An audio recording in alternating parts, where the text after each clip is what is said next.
Alors, je sais pas si vous avez remarqué, mais il y a souvent des discussions un peu tendues sur les réseaux sociaux. Parce que telle ou telle personne à forte audience aurait dit quelque chose de problématique. Et il me semble qu'il y a une sorte d'incompréhension fondamentale qui maintient la plupart de ces discussions dans une impasse. Bon, là, certains d'entre vous se disent peut-être « Oh non, ça va encore être une capsule de wokisme moralisateur bien pensant. » Mais en fait, non. Ici, je vais juste essayer de décrire ce qui me semble être un schéma récurrent d'incompréhension, sans émettre de jugement moral. Parce qu'apparemment, pour beaucoup de gens, émettre un jugement moral, c'est mal. Donc, prenons un premier exemple. Jean-Louis est humoriste. Et, dans son dernier spectacle, il a fait une série de blagues que beaucoup de gens trouvent homophobe. Jean-Louis va alors se défendre en disant qu'il est désolé si des gens se sont sentis blessés par ses blagues. Et que non, il n'est pas homophobe, qu'il a plusieurs amis homosexuels, et même qu'une fois, il a participé à un gala de charité organisé par une association LGBT.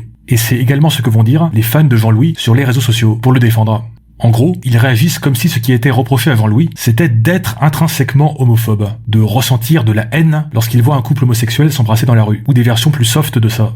Mais est-ce que c'est bien ça qui lui est reproché ? Alors, lorsqu'il y a plein de gens qui réagissent, dans le tas, on trouvera forcément 2 ou 3 personnes qui lui reprochent effectivement cela. Mais il me semble que, dans la grande majorité des cas, ce qui est reproché à Jean-Louis, c'est plutôt, par exemple, de perpétuer des clichés dévalorisants sur les homosexuels. Clichés qui entretiennent leur marginalisation, voire qui la renforcent. Oui, bien sûr, la société est beaucoup moins homophobe qu'il y a un siècle, mais il y a encore des progrès à faire, il me semble. Autrement dit, beaucoup de gens réagissent comme si ce qui était reproché à Jean-Louis, c'était ses intentions. C'était d'avoir des intentions homophobes malveillantes. Alors que l'objet de la critique, c'est surtout les conséquences de ces blagues, indépendamment de ce qu'ils pensent. Et vous pouvez bien sûr ne pas être d'accord et considérer que non, les blagues de Jean-Louis n'entretiennent pas la marginalisation des homosexuels. Et je ne serais sans doute pas d'accord, mais c'est un autre débat. Mais si déjà on était d'accord pour dire que le problème se situe sur ce plan-là, et pas sur les intentions de Jean-Louis, eh bien, on aurait déjà pas mal avancé, il me semble.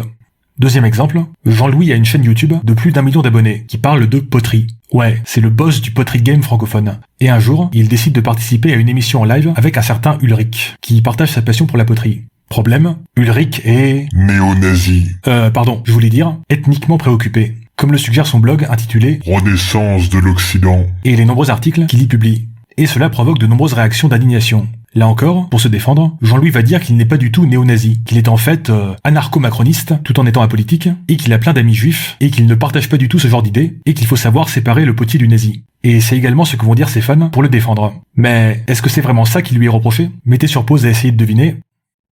Comme dans l'exemple précédent, ce qui lui est reproché ici, ce n'est pas vraiment d'être un néo-nazi au fond de son petit cœur. C'est surtout de s'afficher publiquement avec un néo-nazi, dans une discussion amicale, lui donnant une image sympathique et inoffensive, ce qui participe à la normalisation de son idéologie. Et là encore, vous pouvez bien sûr ne pas être d'accord avec cela, et considérer que faire un live Twitch Mario Kart avec des néo-nazis ne participe en aucune manière à la dédiabolisation de leurs idées. Ouais, pas davantage que les reportages télé sur les chats trop mignons de Marine Le Pen. Mais c'est un autre débat.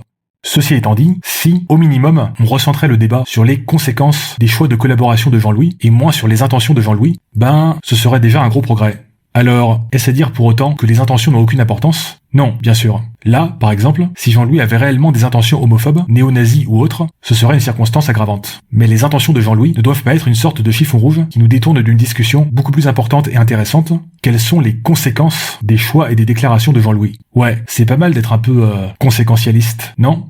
Alors, si je parle de ça, c'est parce que j'ai moi aussi longtemps eu ce réflexe de prendre la défense de certaines personnes, en partant du principe que le cœur du débat, c'était leurs intentions, et que c'était sur ça qu'il fallait les défendre, ce qui donnait lieu à des conversations assez houleuses et laborieuses. Et depuis que j'ai mieux compris cette distinction entre intention et conséquence, c'est beaucoup plus simple et plus clair. Donc, si vous êtes de bonne foi lorsque vous défendez vos influenceurs favoris, avant de vous précipiter sur la question de ces intentions, songez un instant à cette distinction entre intention et conséquence. Et demandez-vous si le vrai débat important, il ne porte pas surtout sur les conséquences. Alors, que pensez-vous de tout ça ? N'hésitez pas à le dire en commentaire.